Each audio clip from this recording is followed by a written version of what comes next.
Nursery के लिए book करने वाला मर्द उसकी एक रात की कीमत तो अदा कर देता है, लेकिन इस औरत के साथ जो दरिंदगी वो बरतता है वो भी हजार दास्तान है। सुनिए मीना का दुखड़ा अपने ग्राहकों के बारे में। आमतौर पे मर्द जो ले जाता है वो इज्जत करता है। काफी मर्द ऐसे देखे हैं कि जो इज्जत करते हैं, और काफी मर्द ऐसे देखे हैं कि बहुत बेइज्जत करते हैं, मारते हैं, पीटते हैं और ड्रिंक करने को कहते हैं। अगर ड्रिंक ना करें तो जबरदस्ती पिलाते हैं, शराब ऊपर फेंकते हैं, करके शराब ऊपर फेंकते हैं। बुरे, ये बहुत ज्यादा बुरा करते हैं। कभी आपके साथ ऐसा इत्तेफाक हुआ? हाँ, मेरे साथ हुआ। क्या हुआ था? उसने मेरे जिस्म पे शराब फेंकी और फिर क्या मैं इतना रोई, बहुत ज्यादा दुख हुआ मुझे कि ये आज ऐसा दिन भी मैंने देखना है। मैं बहुत ज्यादा शरीफ खानदान की बेटी थी, बहुत ज्यादा। इस हालात ने मुझे, इस मजबूरी ने मुझे यहाँ तक पहुँचा दिया। तकरीबन 100% जिस्म फरोश लड़कियां नशा करती हैं। मीना भी शराब पीती हैं और इसकी वजह वो ये बताती हैं। अक्सर कॉल गर्ल्स शराब पीती हैं, इसकी क्या वजह है? शराब इसलिए पीती हैं कि बस किसी को गम लगाओ, इसलिए पीती हैं। जैसे हमको। आपको क्या गम है? हमें बस बहन भाइयों के गम है। मीना 1000-2000 के एवज हर रात जिन्स परस्तों की प्यास बुझाती हैं, रोज बिकती हैं, कई बार लुटती हैं, लेकिन कानून के मुहाफिजों ने भी इस बहती गंगा में हाथ धो रखे हैं। जहां राखे लुटेरे बन जाएं, वहां कोई क्या करे। आपके साथ कभी ऐसा हुआ कि आप कहीं बुकिंग पे गई हैं और छापा पड़ गया? हाँ, ऐसा हुआ है, कई दफा हुआ है।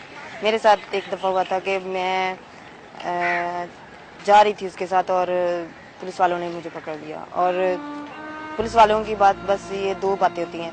एक तो ये होता है कि लड़की की इज्जत लूट लेते हैं, दूसरा ये होता है कि उससे पैसे छीन लें। मेरे पास 2000 रुपया था, उन्होंने छीन लिया और इज्जत लूट ली। फिर आपने कोई कहीं जाके कंप्लेंट नहीं की, पर्चा नहीं कटवाया? कंप्लेन हम जैसे लोगों की कौन कंप्लेन सुनता है? नहीं, आपने पुलिस वालों के खिलाफ कोई एहतजाज नहीं किया? नहीं, हमने नहीं कभी किया। क्यों? बस यही तो हमारी मजबूरी है कि यही तो हमें, एक अलग बात है कि हम किसी के खिलाफ कंप्लेन लिखवाएं या उनके खिलाफ ऐसी सी बातें करें। नहीं, ये हमारी कमजोरी है। ये नहीं कि कॉल गर्ल की जिंदगी में कोई आशिक नहीं होता, मोहब्बत तो हर औरत करती है। यकीन ना आए तो मीना से पूछ लीजिए। किसी से प्यार करती हैं आप? जी हाँ, मैं करती हूँ प्यार, और वो मेरे पास ही है। कितना प्यार करती हैं? बहुत ज्यादा प्यार करती हूँ, इतना ज्यादा कि उसके पाँव के सदके अपनी जान कुर्बान कर दी। माशूका हर रात धंधा करे और बंदा एक कॉल गर्ल से दिल लगा बैठे तो दिल पर क्या गुजरती है, पूछते हैं मीना से। जब आप इस काम पे जाती हैं, उसको पता है जिससे आप प्यार करती हैं कि आप ये कॉल गर्ल का काम करती हैं? उसे ये भी पता है कि इसको मजबूरियां बहुत सी हैं। तो कभी ऐसा होता है कि आप कस्टमर से मिलकर आए तो उसको वो कहे कि? हाँ, उसे अजीब सा लगता है। अब मुझे काफी दिन हो गए, मुझे नहीं बाहर जाने देते, कहते नहीं, मुझे अच्छा नहीं लगता कि तू बाहर जाए, किसी से बोले और मुझे अच्छा लगे, मैं अपनी जान कुर्बान कर दूंगा, ऐसे कर दूंगा, बस ऐसी बातें। बस हमारे मुआशरे में बढ़ती हुई बेरारवी की एक बहुत बड़ी वजह फुहश फिल्मों की भरमार है। इन फिल्मों के शौक ने नई नस्ल के कई नौजवानों को कॉल गर्ल की आगोश तक पहुंचा दिया है। जो बीपी फिल्में देख के आते हैं छोटी छोटी उम्र में, उनको अगली उम्र में बस यही शौक होता है कि हम भी किसी के साथ ऐसे करें, हम भी किसी के साथ ऐसे करें। वो फिर हमें लेके जाते हैं, हमें बुक करवा के लेके जाते हैं। काफी दफा देखा है कि लड़के कैप्सूल्स खा लेते हैं। ये नहीं कि सिर्फ औरतें ही शॉपिंग के दौरान भाव-ताव करती हैं, बल्कि कॉल गर्ल बुक करते वक्त बहुत से मर्द हजरात भी पैसे बचाना चाहते हैं। अपने मुझे खरीदना है रात के लिए, तो आप मुझसे सिर्फ पैसों की बात कर रहे हैं और कोई बात नहीं होगी। अगर मैं आपसे 5000 रुपये मांग रही तो आप कह रहे नहीं नहीं, मैं 3000 दूंगा, मैं इतने दूंगा, मैं इतने दूंगा। ये कहते हैं कि आंटी आपका रेट बहुत ज्यादा है, आप बहुत पैसे मांग रही हैं। मीना ने छोटी सी उम्र में बहुत दुख उठाए हैं, इसीलिए वो शादी जैसे रिश्ते को इस निगाह से देखती हैं। शादी तो एक नाम ही रह गया दुनिया में कि शादी करें। शादी तो खुद वो जाते जाते हो जाती है।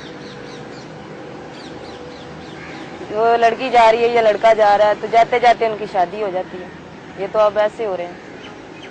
जिस्म फरोशी एक गलीज कारोबार है, इस बात के घिनौनेपन का एहसास मीना को भी है। इसीलिए अपने धंधे को वो बिल्कुल पसंद नहीं करती। मैं धंधे वाली औरत हूँ, किसी को एतराज है, मैं बैठी हूँ, आए मुझसे कोई शादी करे, मैं करूंगी, इज्जत की रोटी खाऊंगी, कोई खिलाए मुझे, मैं छोड़ूंगी ये धंधा। लोग मर्द हजरात क्यों ऐसे करते हैं, क्यों बुक करके ले जाते हैं, करे कोई, मैं खुद करूंगी इसके साथ शादी, ये मेरा कॉल है, मैं खुद वादा करती हूँ कि कोई मुझे इज्जत की रोटी दे। मैं तो इस जिंदगी से तंग आ गई हूँ, नहीं जिया जाता मुझसे। इस वक्त जो लोग टीवी देख रहे हैं, इनमें से कोई ऐसे लोग होंगे जो मुझे नाइट के लिए बुक करके ले गए होंगे। जिस्म फरोश औरत को सब नफरत की निगाह से देखते हैं। मीना को इस बात का भी शदीद एहसास है। शायद इसी जज्बे के तहत वो अचानक मुआशरे और सरकार पर बरस पड़ी। क्या होना चाहिए आपके ख्याल में? हमारे ख्याल में तो बस यही होना चाहिए कि आप जैसे हजरात हैं जो हम लड़कियों को खराब करते हैं, अगर किसी को एतराज है तो हम बैठी हैं, हमसे शादी करे, कोई इज्जत की रोटी दे, हम भी इज्जत की रोटी खाना चाहते हैं, बस हमारी यही फील है। अगर हुकूमत को हम पे एतराज है कि ये काम ये औरत कर रही है, ये गंदा काम है, या ऐसे है या वैसे है, नहीं, हुकूमत को एतराज है तो हमें हुकूमत खाने को दे। मतलब कि बहुत ज्यादा सारे ऐसे लोग हैं जो अपने आप को खुद बहुत अच्छी पार्टी का कहलाते हैं, लेकिन उनमें हम जैसी लड़कियों से भी नीचे होते हैं। दिल बहुत करता है छोड़ने को, कोई छुड़वाता ही नहीं है, कोई भी शादी की हामी नहीं भरता, कि बस यही कहते हैं कि ये बाजार की औरत है। बाजार की औरत जो है उनके सीने में दिल नहीं है, सब कुछ है उसमें, हर शर्मो हया भी होती है। बस ये इंसान जो खुद के अंदर एक जिन पैदा हो रहा हो कि मैं खुद गंदा हूँ तो मुझे सारी दुनिया गंदी दिखाई देगी, नहीं, इंसान को अपने अंदर का जिन जो है वो साफ रखना चाहिए। कौन उठा सकता है? अगर किसी को एतराज है तो उठाए मुझे इस धंधे से, मैं खुद इज्जत की रोटी खाऊंगी। मीना एक सच्ची, दुखी और रांदा दरगाह